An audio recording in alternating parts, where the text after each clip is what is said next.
Well, keeping our eyes on at night or even during the day, because we have a lunar eclipse and a solar eclipse, and we're going to be breaking down the difference between the two. So first off, a lunar eclipse. So this is where the Earth is casting its shadow onto the moon. And then, of course, then that shadow is going to dim the lighting that makes it to the moon. It's just like you and I, when we're outside on the sidewalk on a sunny day and that sun is shining down, well, then it's going to leave a shadow. Our planets, that happens throughout the solar system, causing then that eclipse. So this is what it looks like if we were flying out and about amongst the stars.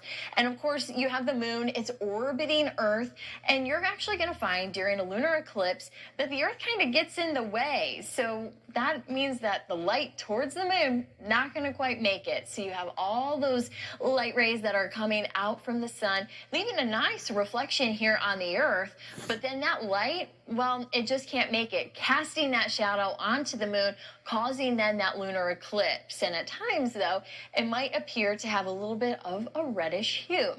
Now, on the other hand, the other one is a solar eclipse, and this is where the moon is now casting the shadow onto the Earth.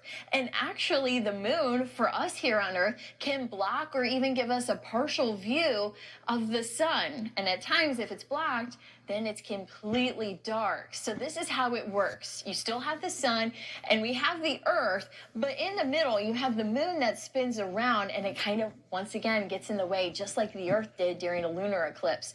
But this solar eclipse, you can see we have the light coming from the sun, the moon then kind of getting into the way, and once again we have that shadow that's casted.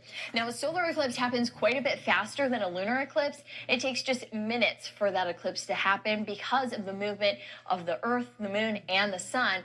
But because it goes fast, folks on the globe, they're able to actually see it, and quite a few of them. It can cover about a third of the globe at times as far as its path length. Now, of course, we don't have eclipses all that often, simply because of the tilt of the Earth. Now, what we're also going to be noticing from our standpoint is what does it look like here at home from Earth? Well, if you're looking at that lunar eclipse, I mentioned that it has that red color to it.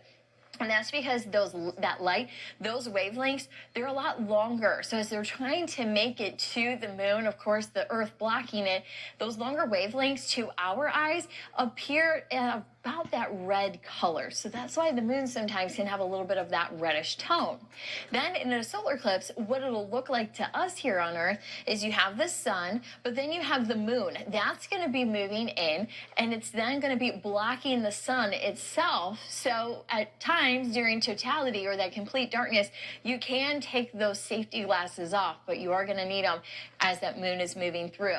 Another difference between the two is that your lunar eclipse, that has to happen when we're in full moon phase, but your solar eclipse, your moon would have to be in the new moon phase. Now, that's just a quick difference between a solar and lunar eclipse. Of course, that we do have that total solar eclipse. That's going to be happening, and you can, of course, enjoy it right here at home. That will be, though, on March 8th, 2024. Of course, though, if you want more information on the total solar eclipse, make sure you head to WTOL.com. Reporting in studio, meteorologist Diane Phillips.